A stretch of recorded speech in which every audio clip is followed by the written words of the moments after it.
Hello, welcome my viewers. আমি রূপকথা চ্যানেলের পাঠক এবং রচয়িতা। এই চ্যানেল মূলত গল্প এবং উপন্যাস সাহিত্যের জন্যই সৃষ্টি করা হয়েছে। আমি বরাবরই অনেক গল্প সাহিত্য লিখি, কিন্তু আর্থিক সমস্যার দরুন পাবলিশ করতে পারিনি। কিছু পাবলিশ করেছি, কিন্তু সঠিক পাবলিকেশনের হাতে সঠিকভাবে পৌঁছতে পারিনি। এক বড় ইউটিউবার ফ্রেন্ডের কাছ থেকে জানতে পারলাম ইউটিউবে এভাবে গল্প পেশ করা যায়, তাই প্রচেষ্টা করছি। আশীর্বাদ এবং ভালোবাসা দিয়ে আমায় এগিয়ে যেতে সাহায্য করবেন। গল্পগুলো অনেক নিপুণতা এবং বাস্তবতার ছোঁয়ায় তৈরি। কাউকে আঘাত করা কিংবা কষ্ট দেওয়া একেবারেই কাম্য নয়। অনেক মায়া দিয়ে গল্পগুলো সাজানো হয়েছে। রাতে বা দিনের অবসর সময়ে 10 মিনিট গল্পগুলো সময় করে একটু শুনবেন, ভালো লাগবে।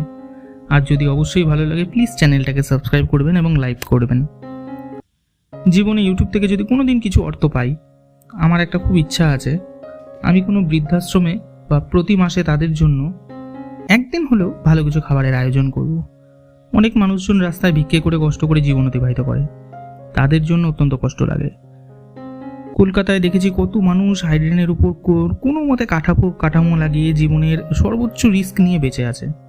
কিন্তু আমাদের এই সুখে থাকা বা দুবেলা দুমুঠো খেতে পাওয়া বা মাথায় একটা সুনিশ্চিত ছাদ পাওয়ার পেছনে আমি মনে করি পিতামাতার অবদান অনস্বীকার্য।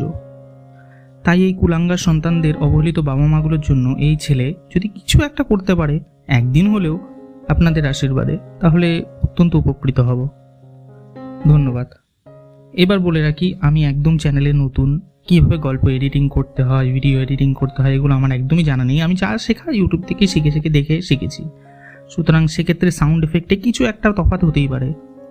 যদি তফাৎ বলে মনে হয় বা কোনো সাউন্ড এফেক্ট, আমি আস্তে আস্তে ধীরে ধীরে ইমপ্রুভ করার চেষ্টা করব।